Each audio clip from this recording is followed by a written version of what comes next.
Hi guys, and welcome to another video on Amazonia YouTube channel. In this video, I'm going to talk about Advertised Product Report and why it is important for you.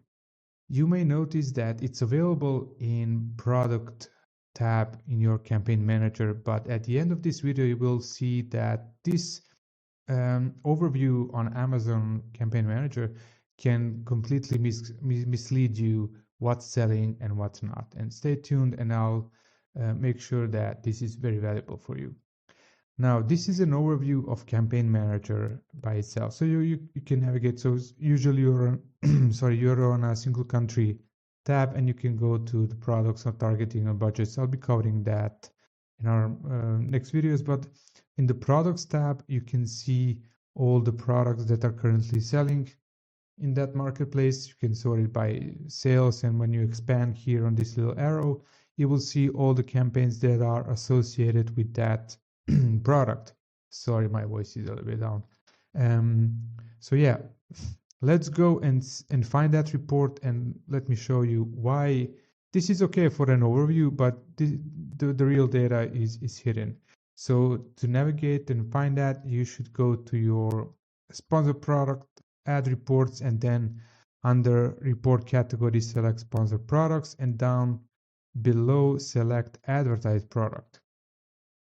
Please note that new metrics are available. If you saw that, they call it long-term sales and long-term ROAS. So try to understand that. I haven't tried to understand it. I'll dive deep into that later on, and maybe I'll record a breakdown for you guys. But for let's continue. So sponsor products, advertised product report, select the summary and the date range. Let's go for the last 30 days now. Also, what I recommend is because you should be doing this reporting, do these reports very often. So I like to have a naming convention for every report that I create. So I recommend to always input your date of the report generation. So it would be December the 12th, 2024, sponsor products, whatever, advertise product report, whatever you have developed as your internal naming convention, use it. And I would always add how many days that was selected in the setup, and then you run report. It will make your life so much easier, because if you always go with the default name, you will end up in your folder having tens or hundreds of different reports without knowing which one is for which date range.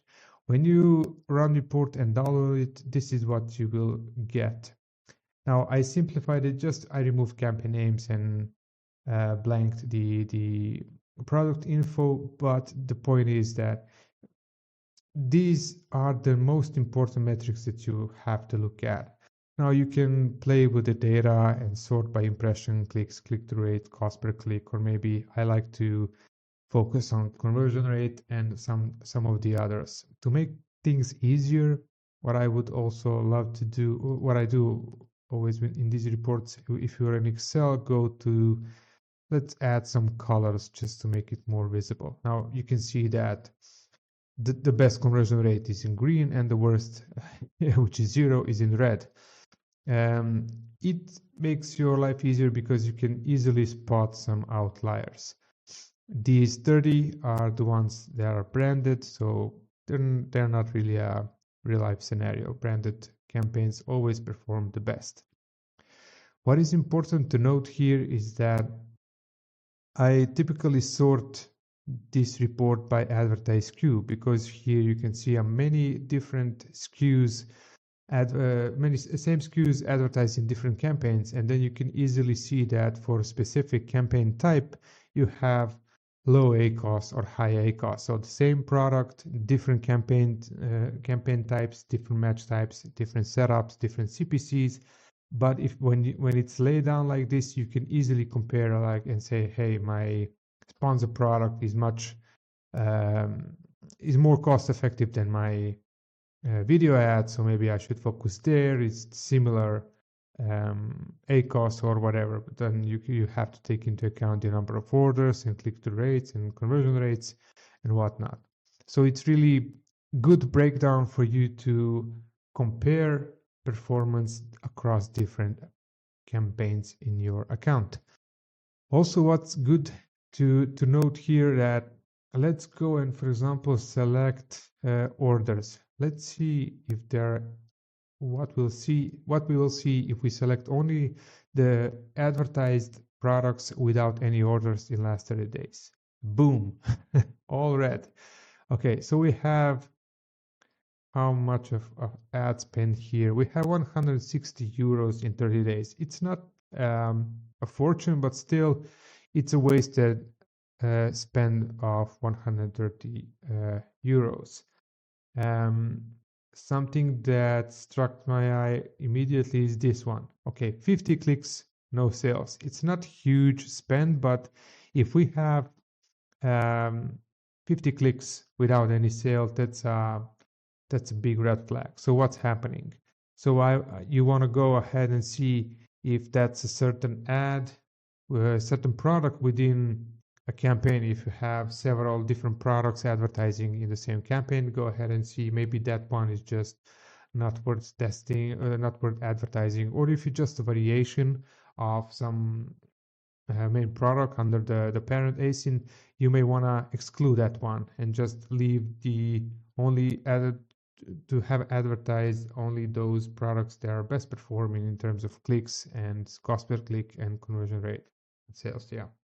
So yeah, and then maybe this one is worth checking.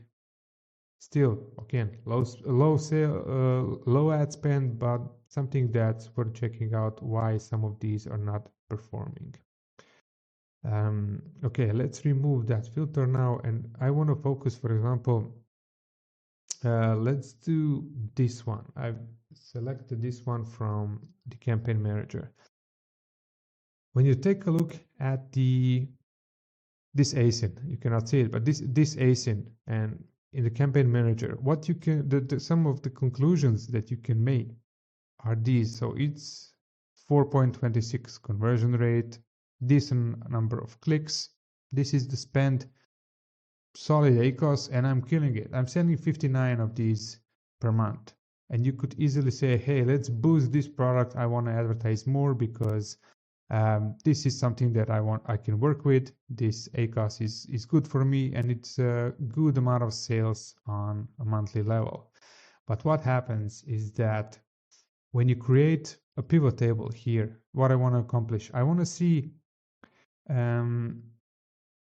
which advertised product is bringing sales of the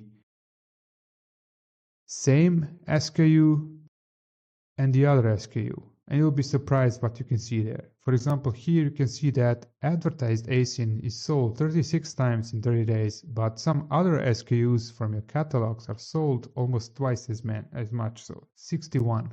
So because here you have all the different products, some of them in multiple campaigns, what you want to do is that you want to create a pivot table. How do you do that in Excel? It's similar in Google Sheets. You go to Insert, Pivot Table, and you click OK to select all the range of the cells. And then you're presented with this one to select the actual fields that you want to use. So drag advertise SKU to the row section and drag these two. So 7-day advertised SKU units here to the values. It will automatically create a sum of it and some of the 7-day other SKU units here. And this is what you'll get. So here are the unified SKUs. And you will see that for some of these, we are selling 154 units of the same SKU and 225 of the other SKU. But the ones that I've shown you in the screenshot here is this one.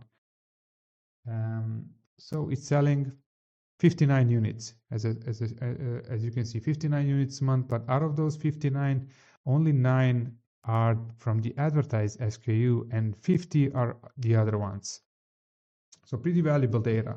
So you're actually not killing it for this product, but that product is driving a lot of sales of other SKUs.